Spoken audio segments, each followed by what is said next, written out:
I still remember the moment that finally cracked me.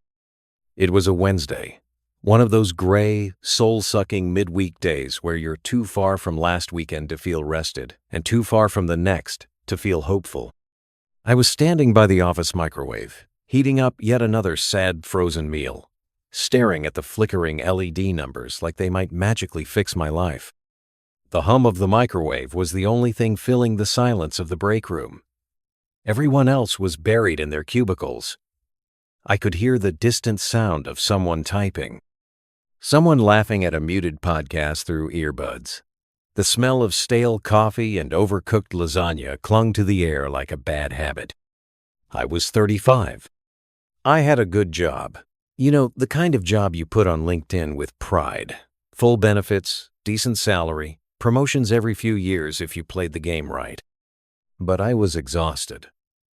Not the kind of tired you fix with sleep, the kind that makes you question why you're even doing this. I had debt. Student loans that still followed me around like a shadow from my 20s, a car payment, credit cards that I swore I'd pay off next month for the last 2 years. And even though I earned more than I ever had, somehow, I was never ahead. One emergency away from breaking down. I wasn't poor, but I wasn't free. And maybe the worst part? I felt like I was just surviving my own life, not living it. That afternoon, as I sat down alone at the plastic break room table, poking at my microwaved pasta, I pulled out my phone and mindlessly scrolled. That's when I stumbled on a post with a weird headline, "How I Quit My Job and Retired at 31. I almost rolled my eyes. Clickbait, I thought. A scam. Another one of those live your best life threads from someone who probably got rich off a trust fund. But something made me tap. Maybe it was the way the author described the trap working harder, just to spend more, just to feel empty, just to work more. Maybe it was the word freedom that caught me off guard, because I couldn't remember the last time I truly felt it. The article mentioned a book, Quit Like a Millionaire by Kristy Shen.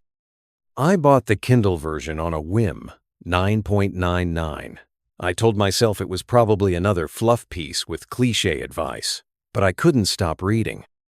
That night, curled up in bed with the glow of my tablet lighting the ceiling, I devoured the first few chapters. Something about her story, a kid who grew up in poverty, who outsmarted the system using math, logic, and sheer grit, just hit me. This wasn't some financial guru from Wall Street. She was someone who'd seen struggle and chose a different path. That was the first time I realized. Maybe the problem wasn't me. Maybe the game was rigged. And maybe, just maybe, there was a way out. I didn't know it then, but that moment in the break room, that was the beginning of the end of the hustle, of the guilt, of the fear that I'd be stuck in this loop forever. I didn't change overnight, but that book opened a door I didn't know existed. And what came after changed everything. One of the first things that hit me hard in Quit Like a Millionaire was how Kristy Shen defined wealth. It wasn't about mansions. It wasn't about flashy cars. It wasn't even about having millions in the bank. It was this simple idea. Real wealth is being able to control your time. That's it. And when I read that, something inside me cracked open. Because I realized I had none of that. At the time, my calendar wasn't mine. My alarm went off at 6:45, and my day was instantly spoken for. Commute, meetings, inboxes, project deadlines, status reports, and by the time I got home, I was too mentally drained to even hold a real conversation with anyone I cared about. My weekends?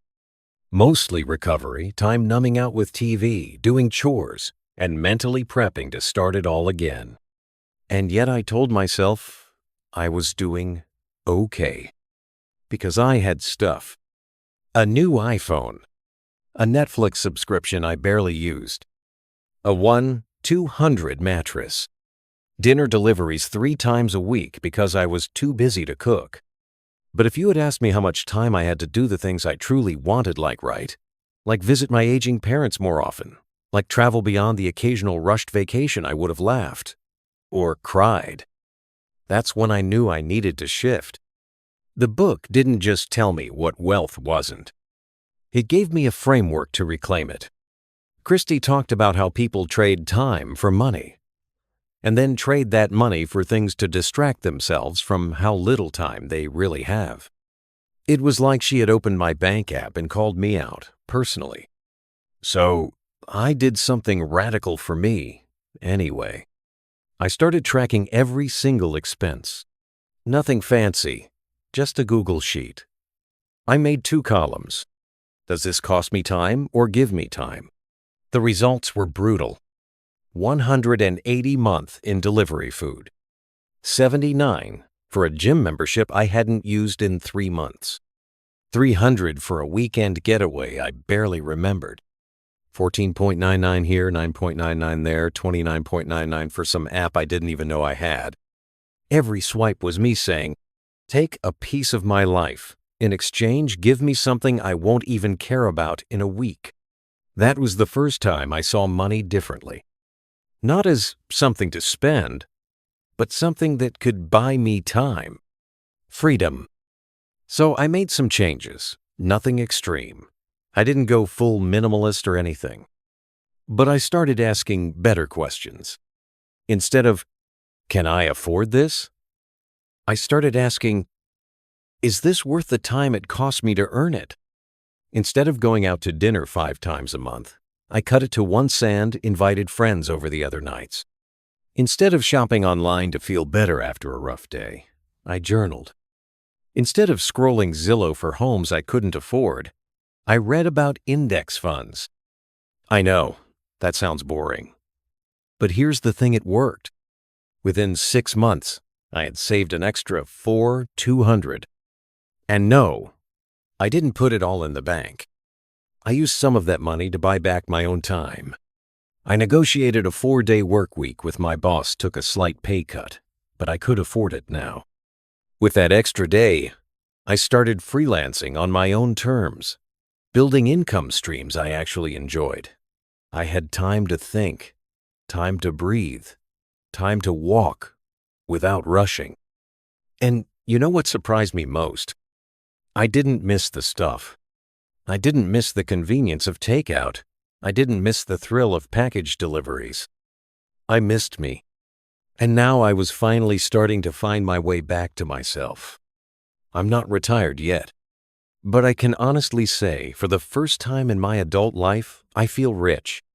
Not because I have more, but because I finally have time to choose what matters.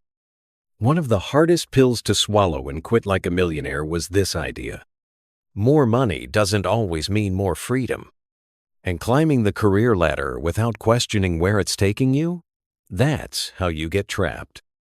Before reading the book, I thought I was doing everything right. Get a college degree, land a solid corporate job, aim for promotions, climb the ranks. I was on that path. I had just been offered a promotion title bump, bigger office, 15% salary increase. On paper, it looked like a win. But something didn't sit right. The job would have meant more responsibility, tighter deadlines, and more visibility translation, more stress. I'd have to manage a larger team and start working evenings again. The irony? I didn't even want the new job, but I felt like I should take it. Because isn't that what success is? Then I remembered a part from the book that hit me square in the chest. Kristy talked about how people chase job titles and raises, thinking they're leveling up when really they're just stepping into a more expensive lifestyle that traps them even further. The pay raise becomes fuel for a bigger car payment, a nicer wardrobe, more Uber Eats because you're too drained to cook. It's a loop. And the more you earn, the more you need to keep earning. That's not freedom. That's a treadmill. So I paused. I looked at the numbers. If I took the promotion, after taxes and added commuting costs, the net gain wasn't that dramatic. And I knew what it would cost me mentally. Instead of saying yes on autopilot, I did something different. I said no. I stayed in the same role, but I made a choice. I was going to stop measuring success by what my boss thought of me. I was going to measure it by how I felt waking up in the morning. So I made the job work for me. I stopped volunteering for every project. I built boundaries, no checking email after 6 p.m. I used my vacation days without guilt, even just to stay home and rest. I cut meetings that didn't need to exist. I became ruthless about protecting my focus and time. And then I started something I hadn't dared to before. I used the freed up mental space to build a little side hustle. Just freelance work at first editing for a friend, consulting for a nonprofit, even flipping a few used electronics on eBay. Nothing glamorous, but it was mine. It reminded me what it felt like to do work because I wanted to, not because I had to. 3 months in, I was bringing in an extra $500, $600 a month on the side. More importantly, I wasn't dreading Mondays anymore. I wasn't waiting for retirement to feel like I had control. And here's the wildest part. A year later, that same promotion opened up again, and this time, someone else took it. I watched them start working nights, skipping lunch breaks, missing their kids' soccer games. And it hit me. That could have been me. Stressed, stretched thin, and still not happy. Now, let me be clear, I'm not anti-career. If you love your job, if promotions light you up, that's awesome.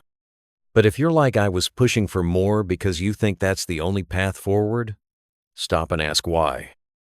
The book gave me permission to step off the ladder. To realize that freedom doesn't always mean earning more, it means needing less. It means knowing that a smaller job with more peace can be a bigger win than a bigger job with more stress. And for me, that shift changed everything. One of the most liberating but uncomfortable lessons I took from Quit Like a Millionaire was this. Just because everyone's doing it doesn't mean it's smart.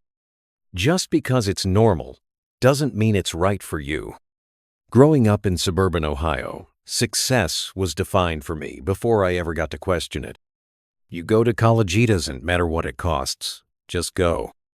You get a degree, even if you don't know what you want to do with it. Then you get a job, work hard, buy a house, get married, have 2.5 kids, buy a newer car every few years, and if you're lucky, retire at 65 with some money in your 401 kg. That was the map I was handed. I never thought to ask, is this map even taking me somewhere I want to go? But that's exactly what this book challenged me to do. To question the script. Kristy Shen told her story how she didn't follow the traditional path. She didn't buy into the "you have to buy a house to be a grown-up" mindset. She looked at the math, not the emotion. And I realized I had made some big decisions based purely on what felt expected, not what made sense. And the biggest one? Buying a house. For years, I had this dream well. It was more of an expectation to buy a home by 35. Because that's what adults do, right? But when I actually ran the numbers, things didn't add up. Down payment? 60. Zero. Monthly mortgage? Nearly double my rent. Property taxes, maintenance, repairs, insurance. It wasn't just a house. It was a lifestyle lock-in. It meant I had to keep working at the same level, same stress, same hours, just to keep the house. And here's the thing that gutted me. I didn't even want to live in the city long term. I didn't want to mow a lawn. I didn't want to spend my Saturdays at Home Depot. But I felt like I should. Because everyone around me was doing it. Because my parents told me renting was throwing money away. Then I thought back to the lesson. Run the numbers. Don't just follow the crowd. And that's what I did. I looked at rent versus buy calculators. I compared investment returns on index funds versus home appreciation in my area.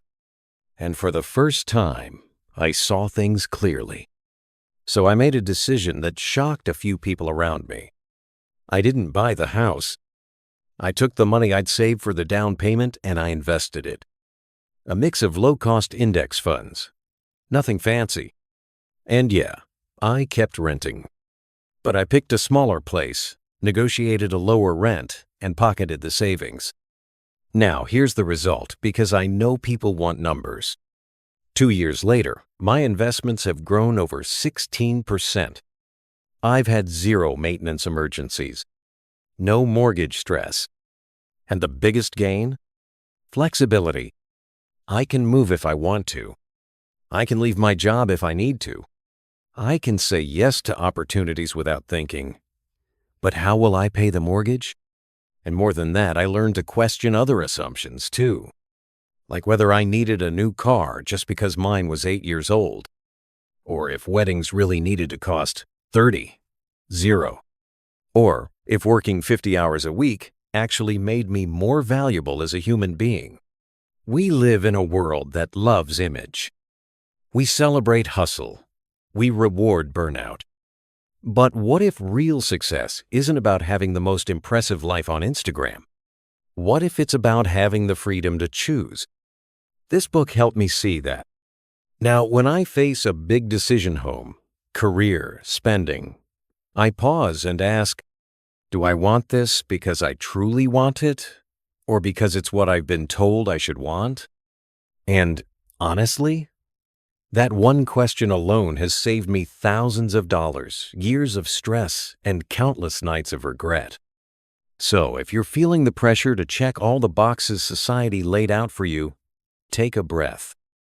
Remember, you can rewrite the definition of success. You don't have to follow a script that wasn't written with you in mind. When I first heard the term geo-arbitrage, I'll be honest, I thought it was something only 24-year-old digital nomads on TikTok talked about while sipping coconut water in Bali.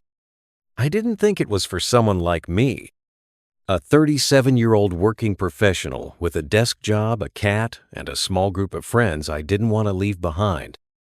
I thought, sure, maybe if you're single and fearless, you can go live in Thailand for $800 a month. But I've got responsibilities. Then Quit Like a Millionaire flipped that idea on its head. Kristy Shen broke down geo-arbitrage in a way that wasn't about running away from life. It was about making life cost less so. Freedom could cost less too. And that idea stuck with me. Because at the time, I was living in Denver. Rent had gone up 40% in just 3 years. Everything cost more: groceries, gas, parking, even gym memberships. I was making okay money, but it never felt like enough. Worse, the lifestyle creep was real. I was spending $2,000 a month just to maintain existing. And for what? To sit in traffic.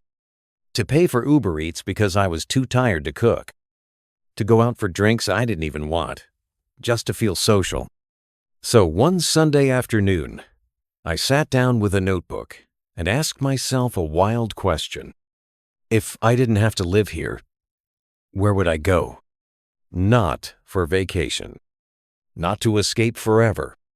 Just to buy myself time by lowering the cost of living while keeping some or all of my income intact. That's when I started researching mid-sized towns across the U.S. places with lower costs but still some kind of creative or tech scene. I found one in North Carolina. Good weather, slower pace, safe, walkable downtown. And most importantly, rent that was half of what I was paying in Denver. I ran the numbers. My Denver rent, $1,900 month. Estimated rent in North Carolina, $950 month. Groceries, cheaper. Gas, cheaper. Insurance, cheaper. Even internet was $15 less. It wasn't Bali. But it could save me $1,000 month or $12,000 a year without sacrificing quality of life. Honestly, I'd probably gain quality of life. So I did the scary thing. I talked to my boss. I negotiated a remote work arrangement for at least 1 year, trial basis. To my surprise, they said yes. A month later, I packed my stuff into a U-Haul and drove 300 miles east. Was it terrifying? A little. But what I got in return? A quieter apartment with sunlight in the morning. A kitchen I actually cook in. A park 5 minutes away where I walk every evening. And best of all, breathing room. That extra 10 a month didn't go into some random spending category. It went straight into my freedom fund. And here's what that looks like in real numbers.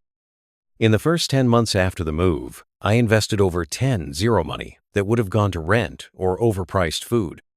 That money is now compounding. That money is now working for me. And it's not just financial. It's emotional. I feel lighter. I sleep better. I talk to my parents more. I'm not in survival mode every week, just trying to make it to Friday. Here's what I realized. Geo-arbitrage isn't about living in a van or moving to another continent. It's about buying your freedom with your location. Even small shifts like moving just 30 miles outside a city or picking a different state altogether can radically change your cost of living and your quality of life. You don't need to uproot your entire world, but you do need to ask, am I choosing this location or am I stuck in it out of habit, fear, or social pressure? I thought success meant living in a cool city. But now, success means I can afford to be generous, to take a Friday off without guilt, to help a friend without checking my bank account first. And you know what's funny? I used to think I'd feel isolated moving away. But it turns out I've built deeper, more intentional friendships here in 1 year than I had in 3 back in Denver. Because I finally have the time and energy to invest in people again. So no, you don't have to move across the globe. But you can question the zip code that's draining your bank account and your spirit. Geo-arbitrage isn't just for travel influencers. It's for anyone ready to live more on less and finally feel rich where it counts. If there's one lesson from Quit Like a Millionaire that made me face my financial habits like a mirror I didn't want to look into, it's this one. Stop letting your emotions make money decisions. Trust the math. Easier said than done, right? Because let's be real, money is never just about money. It's about fear. It's about security. It's about identity. It's about how we grew up, what we were taught, and the deep, invisible scripts we carry around like emotional baggage. For me, spending used to be emotional comfort. Rough day? Order food. Feeling stuck? Buy something new just to feel like something changed. Jealous of someone's life online? Book a trip I can't really afford. I told myself I was being spontaneous. But the truth? I was bleeding money emotionally, not financially. One part of Kristy's book really hit me hard. She talked about how we often buy things out of habit, ego, or fear when the numbers don't actually back it up. Whether it's owning a home you can't afford, keeping a car that drains you, or holding on to investments just because it feels safe, we often let emotions cloud our judgment. And that was me. I had never truly looked at my finances like an engineer. I avoided spreadsheets. I didn't track my net worth. I had this vague idea that I was doing okay because I paid my bills on time. But was I growing? Was I building toward anything? No. So I decided to confront it, cold and clean. I created a budget, yes, the real kind. I downloaded a FIRE calculator. I started tracking every expense not to punish myself, but to finally see what was actually happening. What I found shocked me. I was spending $450 a month on things I didn't even enjoy. Subscriptions I forgot to cancel. Late-night Amazon buys. quick coffee shop runs that added up to 100 month. And emotionally, I was attached to the idea of being someone who could spend freely. But the numbers didn't lie. The data said, you are trading your future freedom for 5-minute dopamine hits. So I made some changes. But here's the key, I let the numbers lead the decisions. Not guilt, not shame, not fear, just facts. I canceled everything that wasn't adding real value. I created a fun budget that allowed me to still live but with intention. I automated my savings to come out first, not last. And I gave my brain something new, clarity. You know that feeling when you open your bank app and don't feel sick? When you know where your money went last month? When you realize your net worth has grown, not just stayed stuck? That's what happens when you take emotions out and let the numbers do the talking. And listen, it's not about being a robot. It's about using numbers to create peace. So I don't have to live in anxiety anymore. So I don't have to make decisions from fear. One example? I was tempted to buy a new car. My current one was 10 years old, and I started feeling embarrassed when friends saw it. The emotional voice in my head said, "Come on, you work hard. You deserve it. It's just $400 a month." But then I ran the math. I calculated how much more insurance would be, how the payments would eat into my savings rate, how much longer I'd have to work full-time just to cover the cost. The result? That $400-month car payment would cost me 2 extra years of working full-time. 2 years of my life. And just like that, the emotional urge vanished. I kept the car, tuned it up, still drives fine. And now, every time I pass a dealership, I smile. Because I know the real win wasn't buying the car. It was buying freedom from needing to impress anyone. That's the power of letting math lead.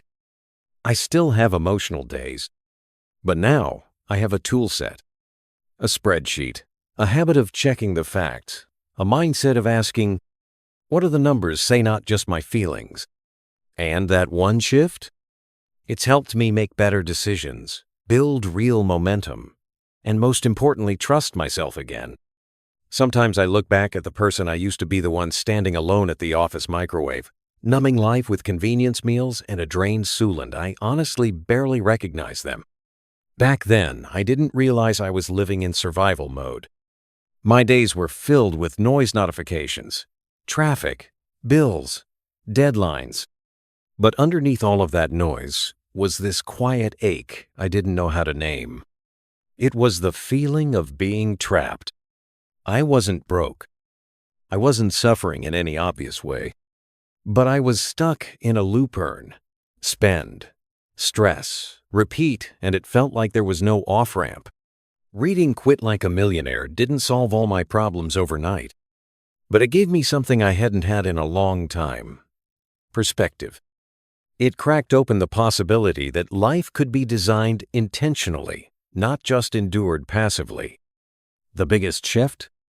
I stopped thinking of money as a scoreboard and started thinking of it as a tool, not a weapon to beat myself up with, not a prize to chase until I was too old to enjoy it. Just a quiet, powerful tool to build the kind of life that actually felt like mine. And slowly, things began to change. I cut my spending not because I had to, but because I wanted to free up my time. I stopped chasing titles I didn't care about. I stopped letting guilt and ego dictate my big decisions. And most importantly, I gave myself permission to live differently than the script I was handed. Today, my life feels lighter. I'm still working. Yes, but on my terms. My emergency fund is solid. My investments are growing. My calendar has space. I have time to read, to cook, to walk around my neighborhood just because I want to. I don't panic at the end of the month anymore. I don't dread Mondays. I don't feel like life is passing me by. And I'm not here to pretend I've made it or that everything is perfect. But what I can say, truthfully, is that I finally feel in control. Not of everything, but of the things that matter most. I have peace. And if you'd told me just 2 years ago that I'd be saying that not about having more money, but about needing less, I probably would have laughed or cried. But here we are. Quit Like a Millionaire didn't give me a blueprint for riches. It gave me a flashlight. And with that, I've slowly been finding my own path on, thoughtful step at a time. If you're listening to this and feeling stuck, truly stuck, I just want you to know, you're not broken. You're not behind. You're not lazy or ungrateful or doing life wrong. You're just tired. And maybe no one ever told you that it's okay to question the script you've been handed. Because that's what Quit Like a Millionaire gave me permission to stop running the race I never signed up for. Permission to sit down, take a breath, and ask, what do I actually want? So if you're where I was burned out, paycheck to paycheck, doing all the right things, but feeling none of the joy, let me tell you what I wish someone had told me back then. Start small. You don't have to quit your job tomorrow or move to a cheaper city next week. You don't need to sell everything you own or become a financial genius overnight. But you can start with one thing. Tand.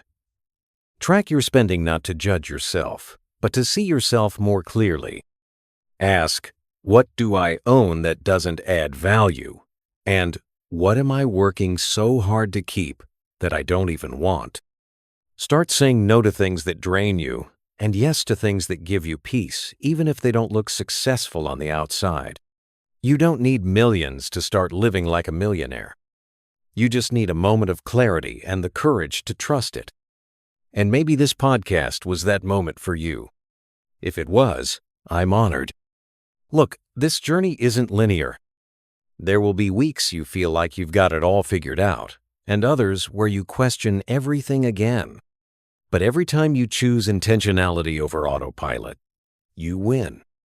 Every time you choose peace over pressure, you take back a piece of your life. And don't do it alone. Share this episode with someone who's in that same headspace. Talk about these ideas. Normalize it. We need more conversations about freedom, not just success. And hey, if this resonated with you, if it made you think or gave you a little spark of hope, I'd love for you to subscribe. Not for numbers or vanity, but because I want to keep creating space for real stories, honest shifts, and the kind of clarity we all need more of. And if you've got a story like mine or you're starting to write yours, I'd love to hear it. Leave a comment or shoot me a message. Let's rethink life, money, and freedom together. Because life's too short to stay trapped in someone else's version of success. You deserve more than that. And now, you know it's possible. Thanks for listening. Talk soon.